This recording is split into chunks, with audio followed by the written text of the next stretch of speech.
Muy bien, vamos a orar. Padre, te damos gracias en el nombre de Jesús, porque tú nos permites, Señor, estar en este día acá y tener el privilegio, Señor, una vez más, de que tú nos puedas hablar a través de tu palabra. Señor, dispone nuestro corazón, alumbra los ojos de nuestro entendimiento para que podamos cada uno guardar en nuestro corazón y poner por obra aquello que tú quieras compartir con nosotros en esta mañana. Espíritu Santo, te ruego que en tu gracia y sabiduría me ayudes a exponer esto para la gloria de tu nombre. En el nombre de Jesús, Padre, muchas gracias. Amén. Bien, los invito a abrir sus Biblias o sus celulares en el profeta Ageo. Vamos a ver hoy día, vamos a leer al profeta Ageo. Y lo vamos a hacer del 1 al 15 porque no hay tiempo para poder, es muy largo exponer todo, pero vamos a procurar lograrlo por lo menos del 1 al 15, ¿ya? Así que, por favor, abran sus Biblias. Va. Nada que ver. El que se dio cuenta, sí, el que no. Se me quedaron los lentes de la casa, así que voy a usar esto. Amén. Amén. ¿Tienen todos Ageos?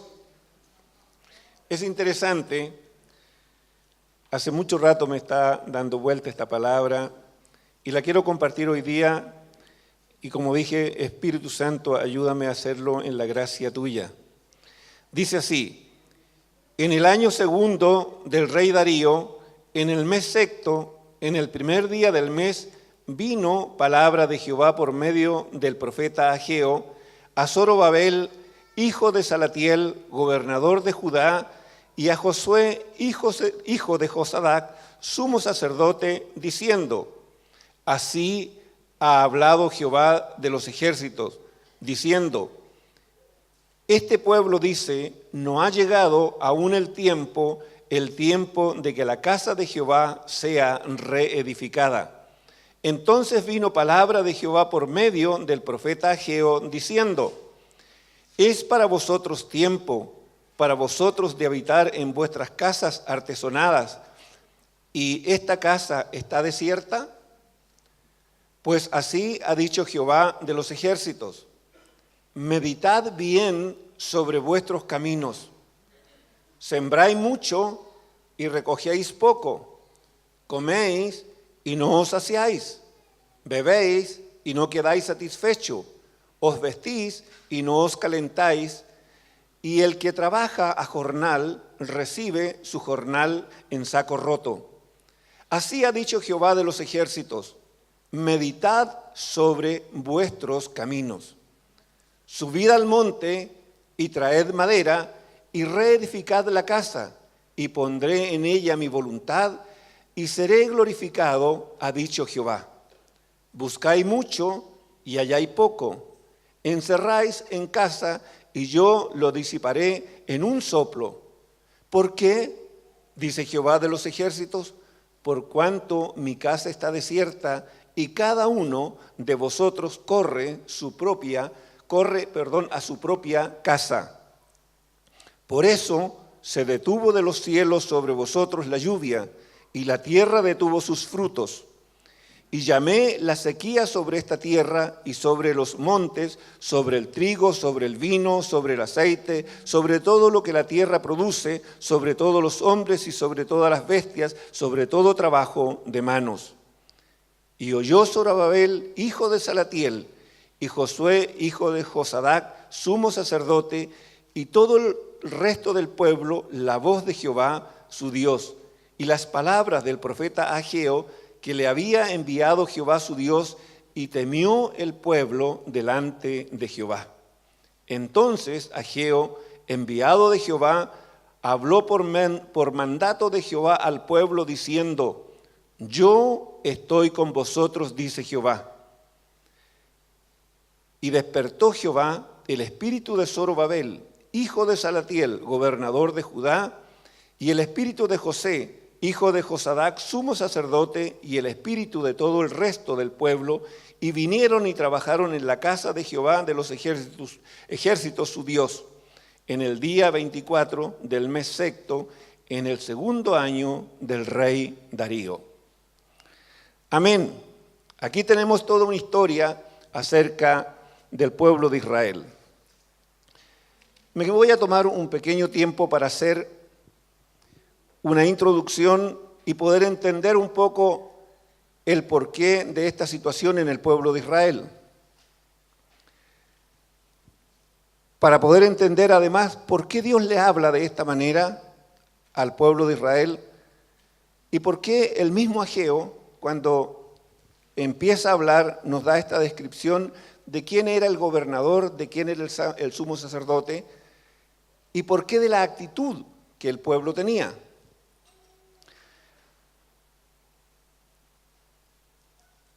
El pueblo de Israel en aquel entonces estaba bajo el imperio de Darío, el persa. ¿Qué había pasado con Israel? Cuando viene esta palabra, Israel había sido sometido primeramente bajo el imperio babilónico.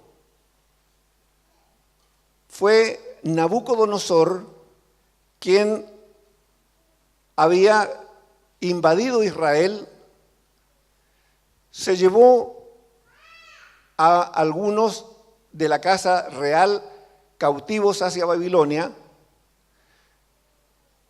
y habían pasado ya muchos años, ya no vivía Nabucodonosor, ya no era el emperador de Babilonia, murió él, lo sucedió su hijo Belsasar. Belsasar no fue un hombre sabio, porque a pesar de que él vio todo lo que su padre vivió y lo que Dios hizo con su padre, todo lo que Dios le engrandeció, cuando él tomó el reinado, se olvidó de todo esto e hizo una fiesta en su casa con sus principales, sus mujeres y sus concubinas. Y dentro de las cosas malas que este Belsasar hizo, fue que aquellos pocos utensilios que Nabucodonosor había tomado y se había llevado a Babilonia, parte de estos utensilios que eran de la casa de Dios, este hombre, el Belsasar, los tomó y los usó para beber vino en aquella fiesta con sus principales y sus mujeres. Y cuando él hizo esto, Dios vino e hizo aparecer una mano que escribió sobre un muro. Y a causa de aquella escritura, vino Daniel en aquella época e interpretó esa escritura. Este hombre pidió primeramente que varios magos, astrólogos y caldeos que usaban en aquella época vinieran para interpretar esa escritura. No lo pudieron hacer y luego se recordaron que existía este Daniel y lo llamaron y él fue quien interpretó la escritura y le dijo lo que sucedía y donde Dios le anunciaba que por haber hecho esto, de haber usado los utensilios de Dios en esa fiesta, Dios le quitaba el reino y además la vida. Por lo tanto, en aquella misma noche, este Belsasar fue asesinado y asumió en su lugar Darío. Y este es Darío a quien hace mención Ageo.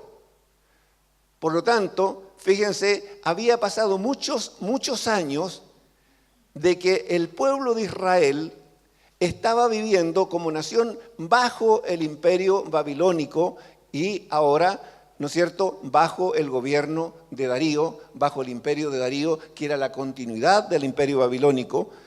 Por lo tanto, había una actitud de costumbre, si pudiéramos decir, ya en el pueblo de Israel, por tantos años de haber visto el templo de Dios destruido.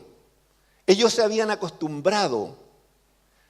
Fíjense que lo importante de rescatar aquí es que Dios le habla al gobernador y le habla al sumo sacerdote. Y junto con hablarle primeramente a ellos, también le habla al resto del pueblo por medio del profeta Ageo. Y lo importante y lo bueno de rescatar aquí es, fíjense, lo que comienza a decir, y vamos a ir haciendo un breve análisis de esto. Por eso dice, en el año segundo del rey Darío, en el mes sexto, en el primer día del mes, vino palabra de Jehová por medio del profeta Ageo a Zorobabel, hijo de Salatiel, gobernador de Judá, y a Josué, hijo de Josadac, sumo sacerdote, diciendo, así ha hablado Jehová de los ejércitos, diciendo, este pueblo dice, no ha llegado aún el tiempo que la casa de Jehová sea reedificada. Fíjense, se habían acostumbrado tanto a vivir en estas condiciones que lo que la Escritura no nos relata, pero sí nos da a entender que había, a pesar de que el templo estaba destruido, sin embargo, había un gobernador y había un sumo sacerdote. Entonces uno se pregunta, bueno, pero si el templo, para que funcionara un sumo sacerdote, el templo tenía que cumplir con ciertos requisitos, ¿cómo era entonces que lo estaban haciendo?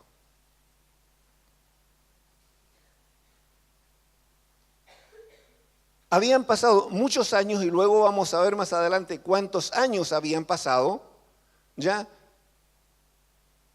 Y estos hombres, esta nación se había acostumbrado a un culto, por decirlo así, un culto a medias a Dios, una forma de servir a Dios a medias. No importa que el templo estuviera todo desordenado, destruido, ellos se habían acomodado a la situación, ¿no es cierto? Y seguían pensando que a pesar de que todos los años que habían pasado, todavía no era tiempo. Fíjense, ellos pensaban, todavía no es el tiempo de reedificar el templo. Esa frase, por favor, tomémosla. Todavía no es el tiempo. Y vamos haciendo un paralelo con nuestras vidas. ¿Cuántas cosas nosotros hoy día, o qué cosas son las que nosotros hoy día tenemos como prioridad? ¿Y qué es lo que el Señor nos ha estado diciendo todo este tiempo?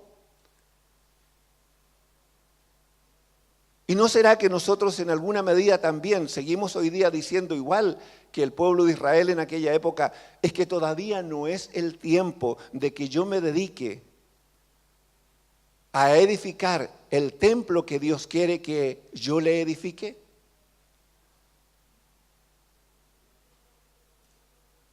Tengamos atención en eso. Fíjense. Entonces vino palabra de Jehová por medio del profeta Ageo diciendo, es para vosotros tiempo, para vosotros de habitar en vuestras casas artesonadas, y esta casa está desierta. Fíjese lo que Dios le dice al profeta Ageo, y a través de esto a la nación. El reproche que Dios le está haciendo al pueblo de Israel, a su gobernador y al sumo sacerdote. El reproche de Dios, lo que al pueblo dice, el tiempo de reedificar la casa de Dios aún no ha llegado. El templo, además, representa para el pueblo de Israel, ¿no es cierto?, el centro de la espiritualidad, el lugar donde ellos tienen una comunión con Dios. Y sin embargo, ese templo está destruido. Nadie, ni el gobernador ni el sumo sacerdote han puesto atención en esto para poder reedificar el templo o para empezarlo a reconstruir, sino que en el corazón de ellos el pensamiento es, aún no ha llegado el tiempo de que este templo sea reconstruido.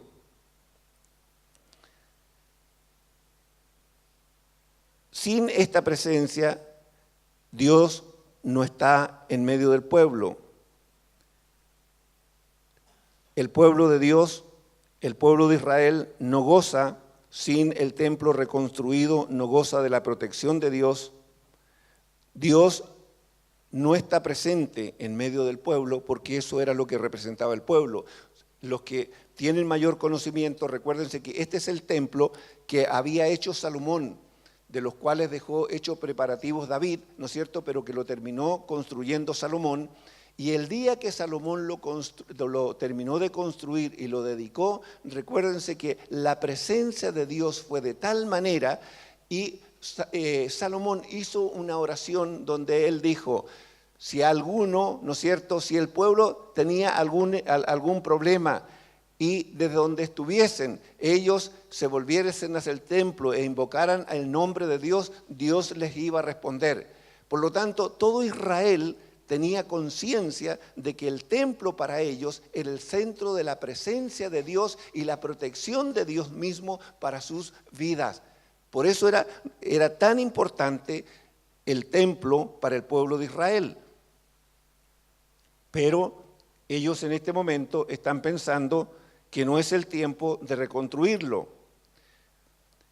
¿Qué dice Dios? Pues así ha dicho Jehová de los ejércitos, meditad bien sobre vuestros caminos. Sembráis mucho y recogéis poco. Coméis y no os saciáis. Bebéis y no quedáis satisfechos. Os vestís y no os calentáis.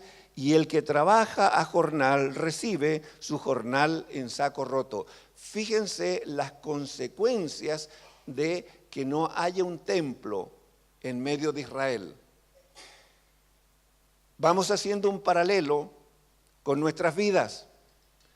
Cuando yo no estoy preocupado de mi vida y de mi relación con Dios, ¿esto va a tener consecuencias en mi vida? Fíjense, cuando nosotros decimos, yo todavía tengo que solucionar ciertas cosas, tengo ciertas prioridades, tengo metas que cumplir, que pueden ser muy lógicas, pueden ser que correspondan a la realidad de la vida, pero cuando hay un cristiano, un hombre o una mujer que ha entregado su vida a Cristo, puede haber una meta que tiene que ver con cosas carnales, con las cosas de esta vida, que sean más importantes que la edificación de mi vida delante de Dios. ¿Podrá alguna de estas metas pasajeras que representan el bienestar económico o social para mí, puede esa meta ser más importante que mi intimidad, mi relación íntima con Dios? El conocer a mi Dios, el conocer a mi Padre, el saber quién es y cómo es. ¿Podrá esto que es pasajero ser más importante? Fíjense las consecuencias que Dios le dice al pueblo de Israel. Sembráis mucho y recogéis poco. Coméis y no os saciáis. Bebéis y no quedáis satisfechos. Os vestís y no os calentáis. Y el que trabaja jornal recibe su jornal en saco roto.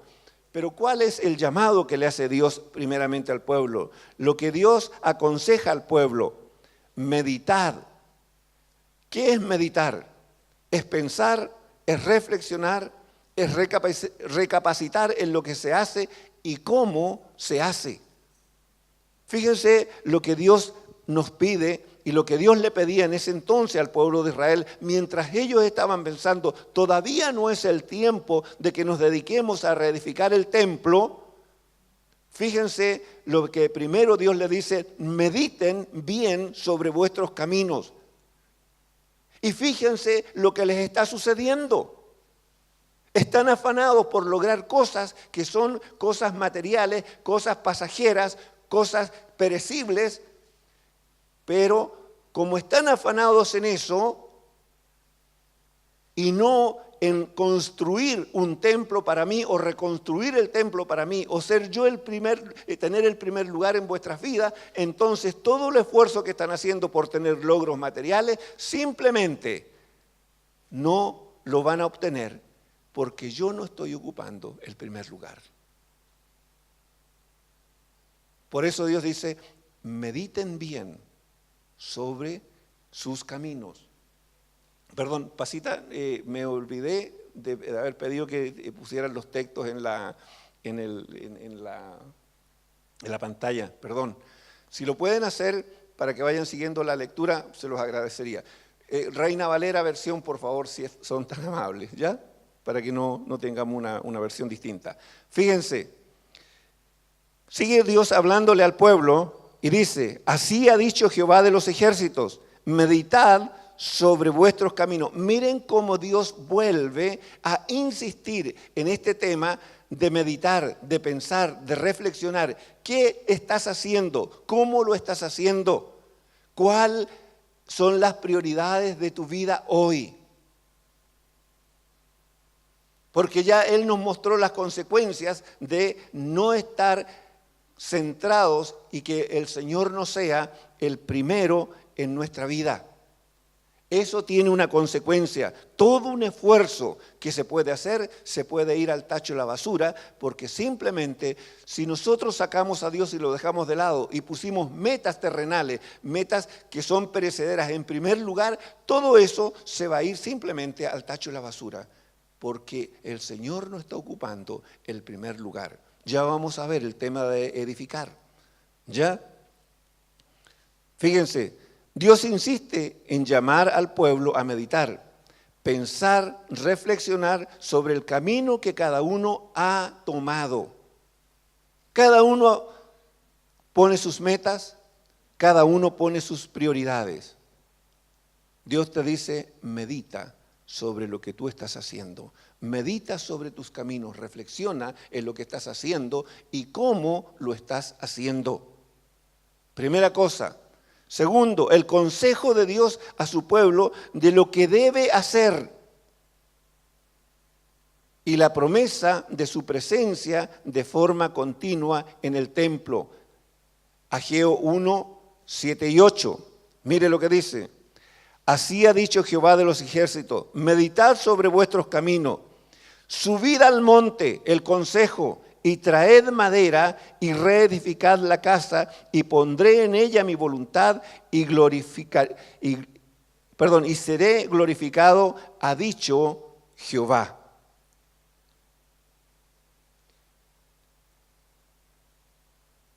El consejo de Dios a su pueblo de lo que se debe hacer y la promesa de su presencia de forma continua en el templo, cuando el pueblo se pone a trabajar y a reconstruir el templo.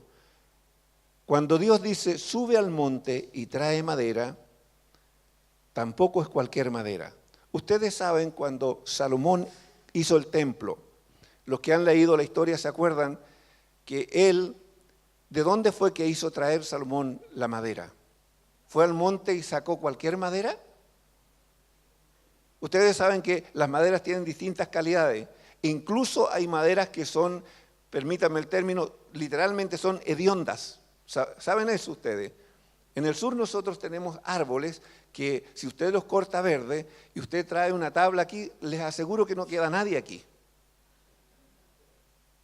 Tienen un olor, pero putrefacto. La tepe, exactamente. Y sobre todo si está mojada. Huevo podrido. Entonces, fíjense, cuando Dios dice, sube al monte y anda y corta madera. Veamos esto un poquito. Cuando Salomón construyó el templo, mandó una carta al rey de Siria. Nos estuvo hablando algo de la semana pasada nuestro hermano Felipe, de eso. Cuando se armaron todos los grupos para ir a trabajar. ¿Qué estaba haciendo Salomón? Mandó a cortar madera. ¿Qué tipo de madera fue? ¿Se acuerdan? Cedro. Cedro del Líbano. Características del cedro. Es interesante entender esto. Las características del cedro para construir, nótense, el templo de Dios. Ojo con esto. El cedro, primeramente, es un árbol que tiene más o menos 30 metros de altura cuando está maduro. Interesante, 30 metros de altura. Segundo, el cedro es una madera que es resinosa y es muy aromática. Es una madera muy aromática. Es repelente a la humedad, por lo tanto es muy resistente. Y además es repelente por naturaleza a las polillas y a las termitas. Curioso. Entonces, fíjense, no era cualquier madera, era una madera especial que tenía características especiales. Entonces, esa era una madera que iba a durar, el templo con esa madera iba a durar muchos años. Fíjense, pero la característica, ser aromática. O sea, usted construye y entra y el lugar tiene un perfume natural de la propia madera. ¿Qué le dice eso? ¿Cómo está el templo que estoy construyendo? ¿Con qué tipo de madera? ¿Qué aroma tiene mi templo para que habite el Señor?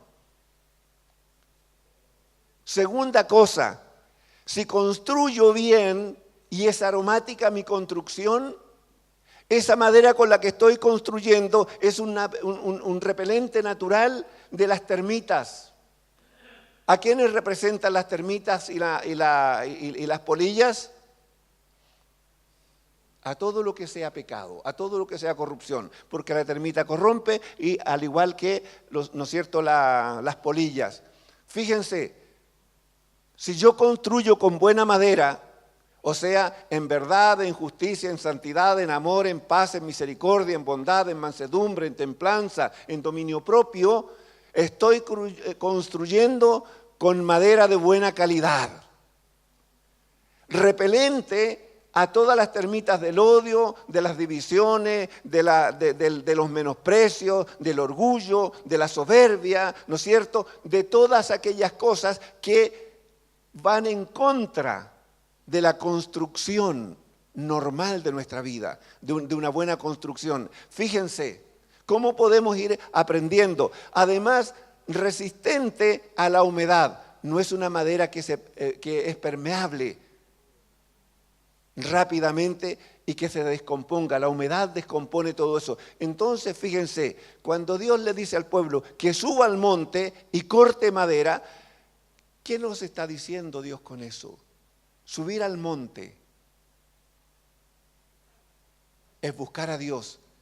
¿Eso es algo fácil o es algo, subir a un monte es fácil o se requiere de un esfuerzo? Fíjense, subir al monte requiere de un esfuerzo. Duele, cuando uno no tiene costumbre, duelen las pantorrillas, duelen las piernas, duelen los tobillos, duelen las rodillas. Pero cuando usted llega al monte y está allá en el monte con su Señor, créame, cosas que acá abajo no ocurren, allá sí ocurren. Y respuestas que aquí no obtengo, sí allá las obtengo. No en vano, el templo de Israel, hasta hoy día, cuando usted ve los mapas, el resto de Israel podía estar en plano. ¿Dónde estaba el templo? Arriba de un monte.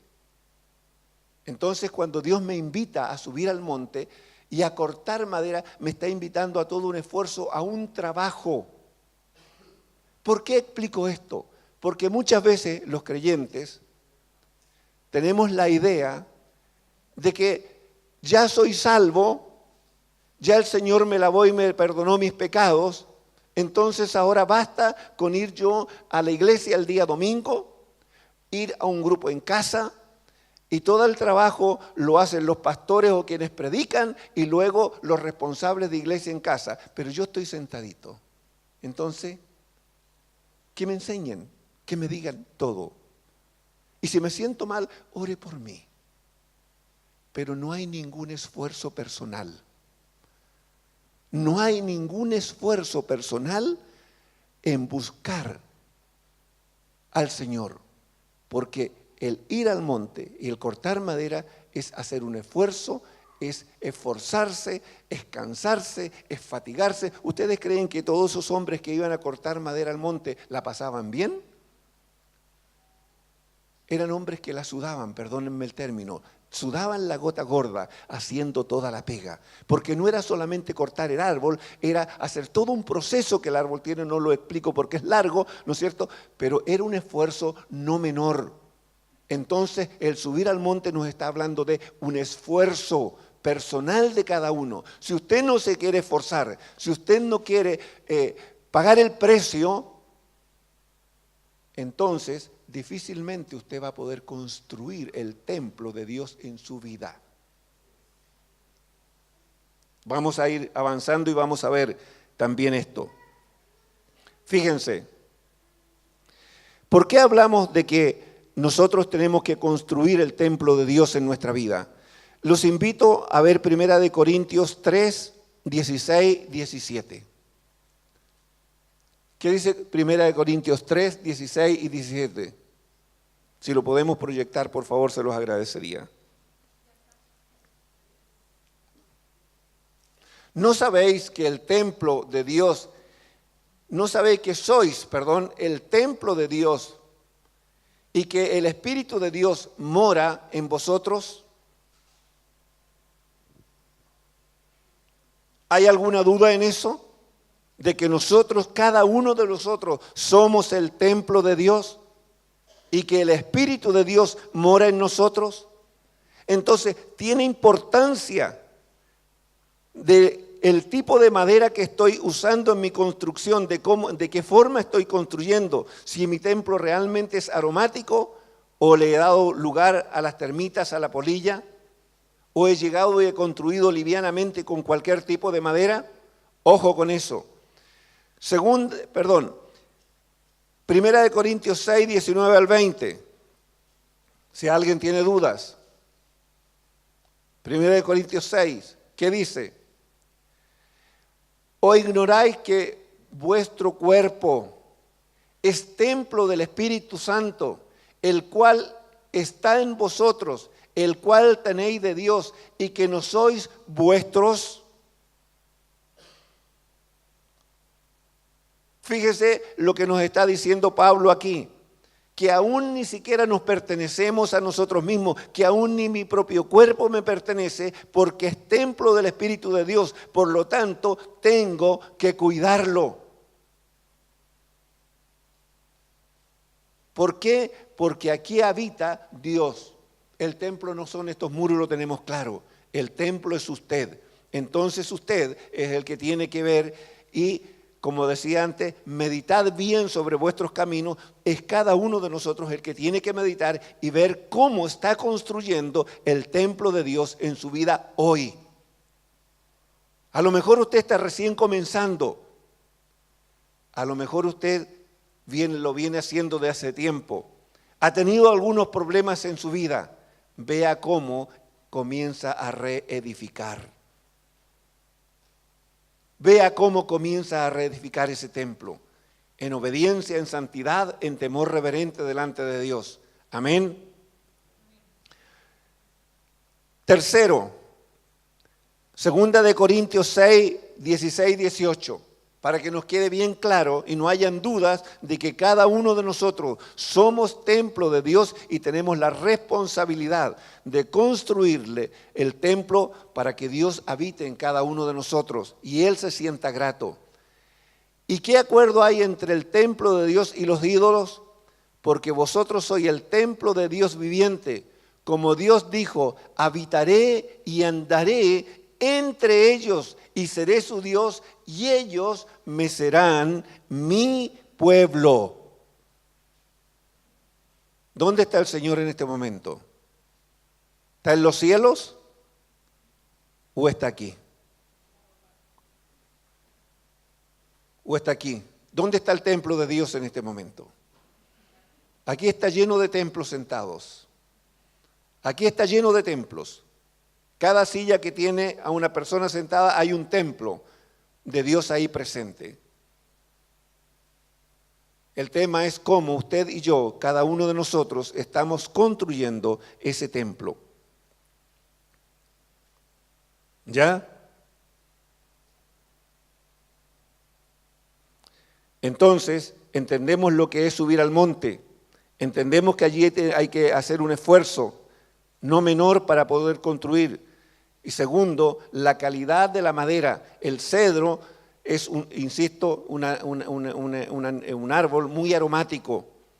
Y fíjense, solamente de clavar las tablas allí, ya dentro del lugar había un aroma que era muy agradable. ¿Por qué? Porque era para la presencia de Dios. ¿Ok? ¿Qué nos sigue diciendo Dios a través del profeta Ageo? En el 9, del 9 al 11, ¿qué nos dice?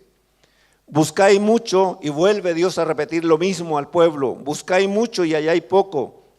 Encerráis en casa y yo lo disiparé en un soplo. ¿Por qué?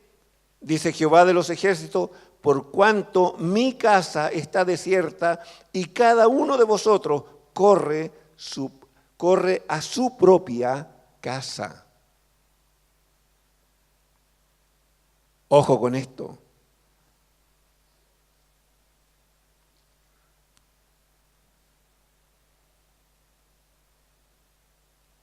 Las consecuencias de correr cada uno a su propia carrera y de andar en sus propios caminos, reflejando además individualismo sin sentido de cuerpo y unidad.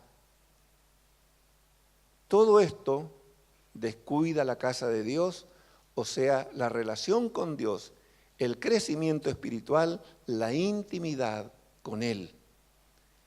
Esto detiene el fluir espiritual, hay sequía, no solo espiritual, sino también en lo material. Lo que yo dejo de hacer en lo espiritual tiene una consecuencia en lo material. Insisto con el primer concepto que dije. Si usted primeramente se afana por tener lo material y deja de lado lo espiritual, está echando todo en saco roto. Se va a fatigar, se va a cansar, pero usted finalmente no va a lograr nada. Si usted quiere seguir en ese camino, va a ser una de las personas que algún responsable de en casa o alguno de los pastores va a tener que estar el día de mañana orando por usted, escuchándole toda su tragedia. ¿Por qué? Porque usted eligió, primeramente, darle lugar a las cosas pasajeras, a las cosas perennes, a las cosas terrenales, antes que edificar el templo de Dios en su vida. Todo lo que nosotros hacemos tiene una consecuencia. Si nosotros hacemos lo correcto delante de Dios, vamos a tener la bendición. Si nosotros hacemos lo incorrecto, nos vamos a acarrear nuestro propio mal. Ageo 1:12, ¿qué le dice Dios al pueblo? La actitud, dice, y oyó Zorobabel, hijo de Salatiel, y Josué, hijo de Josadac, sumo sacerdote, y todo el resto del pueblo, la voz de Jehová, su Dios, y la palabra del profeta Ageo, como le había enviado Jehová su Dios, y temió el pueblo delante de Jehová. Esta es la actitud correcta del gobernante, del sumo sacerdote y de todo el pueblo frente a Dios y a las palabras que Dios le entregó por medio del profeta. Nótese, a veces esta es la palabra de Dios por medio del profeta, no es la palabra del profeta para la iglesia. ¿Qué quiero decir con esto? Muchas veces usted escucha a la persona que está exponiendo un tema acá adelante. Y a veces la reflexión más profunda a la que se llega, no, pero si predicó Hernán, no, pero si fue el David, no, pero si fue este otro hermano. O sea, usted no entiende que la persona que está acá adelante le está hablando de parte de Dios. Y a veces somos tan livianos para hacer ese juicio que como hacemos el juicio decimos, no, si fue el hermano tanto el que habló. Y no estamos entendiendo que Dios está usando a esa persona para que nos hable, para que nos exhorte, o para que nos anime, o para que simplemente nos instruya o nos advierta de lo que Dios nos quiere decir. ¿Para qué? Para que nosotros meditemos, pensemos, examinemos lo que estamos haciendo y podamos hacer las correcciones si las tenemos que hacer, antes de que venga realmente el momento duro, el momento difícil, el momento del quebranto, el momento de la angustia a nuestras vidas. Siempre la palabra de Dios va a tener el propósito y el fin de venir a enseñarnos, de advertirnos, de edificarnos, para que no venga el desastre a nuestras vidas. ¿Ya? Entonces, no tomemos a veces esta palabra a veces tan livianamente, mirando a la persona que la entregó y no quedándonos con el contenido de la palabra y siendo en ello celosos en cuanto a meditar y a pensar qué es lo que Dios me está diciendo a mí. No lo que Dios le está diciendo al que está al lado mío, al que está delante o detrás de mí, sino qué es lo que Dios me está diciendo a mí en este tiempo, hoy, para mi vida.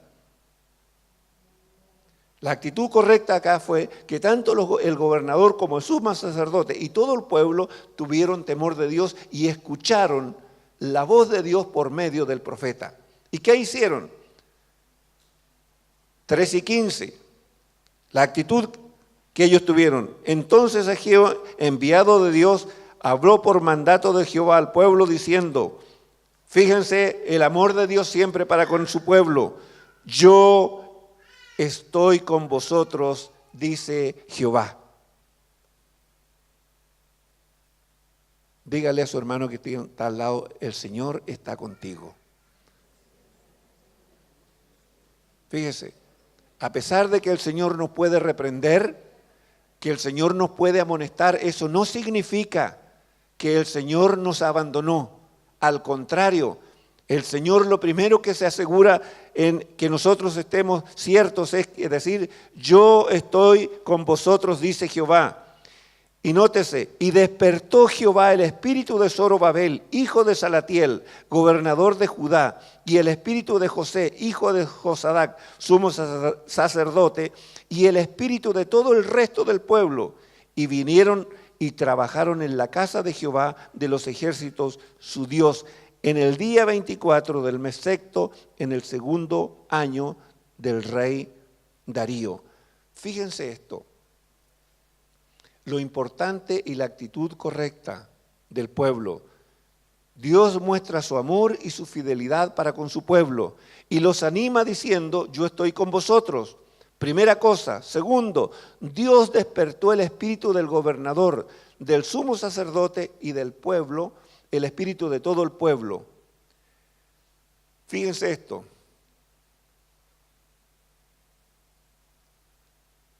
Había un gobernador, había un sumo sacerdote y había toda una casta sacerdotal. Seguramente allí el pueblo de Israel en aquel tiempo ofrecía sacrificios y hacía una serie de rituales, cumplía con una serie de ritos.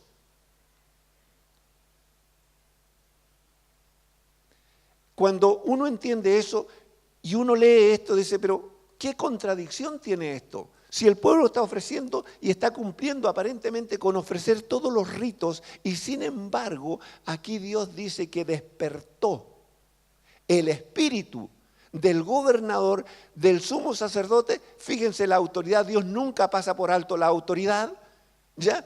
Y dice, y el espíritu de todo el pueblo, ¿no es cierto? ¿Para qué? Para que se pusieran a trabajar en reedificar el templo de Dios.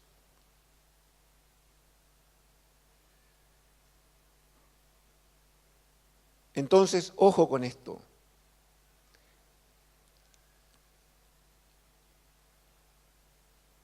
Cuando Dios miró al pueblo en estas condiciones, vio a un pueblo dormido. Y es Él el quien lo despierta. Un pueblo lleno de ritos, pero dormido. Curioso, ¿no? Un pueblo que cumplía con una cantidad de ritos, pero espiritualmente dormido.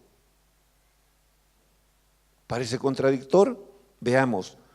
Un pueblo despierto es un pueblo que trabaja, en la casa de Dios, unido como un solo hombre, un pueblo despierto es el que puede edificar o reedificar el templo de Dios. Recién Walter nos estaba animando a venir y trabajar para que el nombre de nuestro Dios sea conocido. Hay un término que usó David, creo, dijo, vamos a buscar a los que todavía no están en la casa de Dios. Salgamos y vamos a buscarlos. Me gustó esa expresión. Fíjense, estamos haciendo una invitación para que el próximo sábado salgamos a dar a conocer el nombre de nuestro Dios.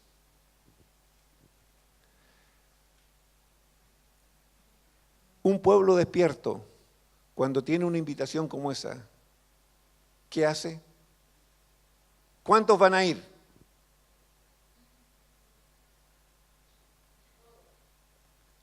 Si hay un pueblo despierto, está todo el pueblo que levanta la mano, todo el pueblo dice, yo voy porque estoy aquí, porque el Señor es mi Dios, porque Él dio todo por mí allá en la cruz. Y antes de eso se despojó de todo.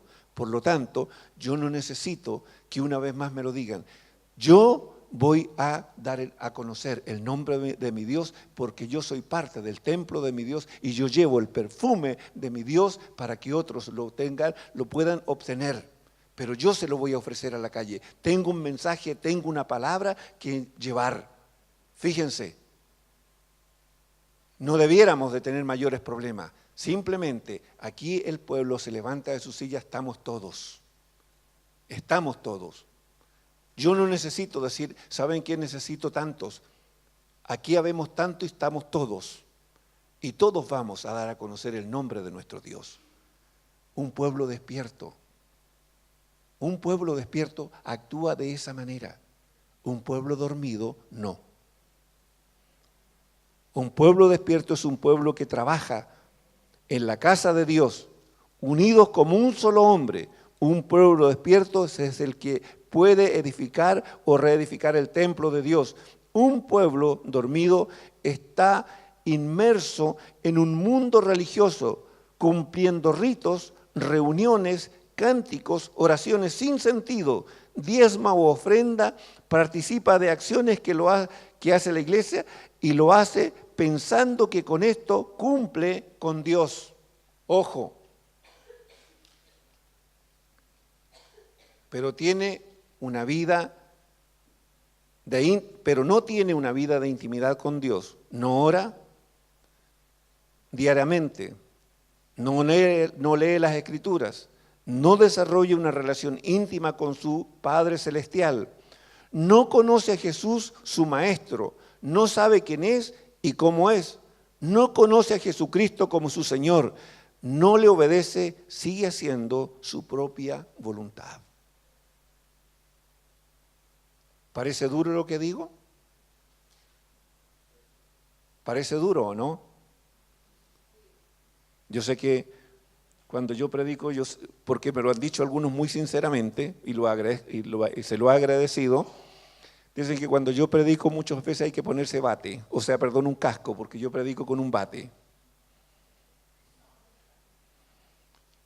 Pero yo les digo la verdad.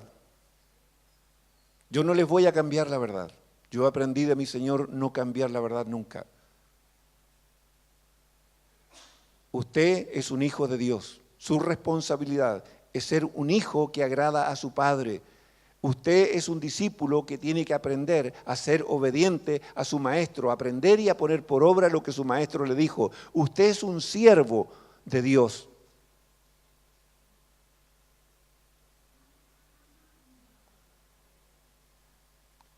La gran pregunta es, y esto para que su propia reflexión, ¿tu espíritu está despierto o está dormido? Esa es la reflexión que tú te tienes que hacer. Tú tienes que hacer un examen de tu vida. ¿Yo estoy despierto o estoy dormido? ¿Cuál es el nivel de relación que tengo yo con el Señor? ¿Cómo me relaciono con Él en el día a día?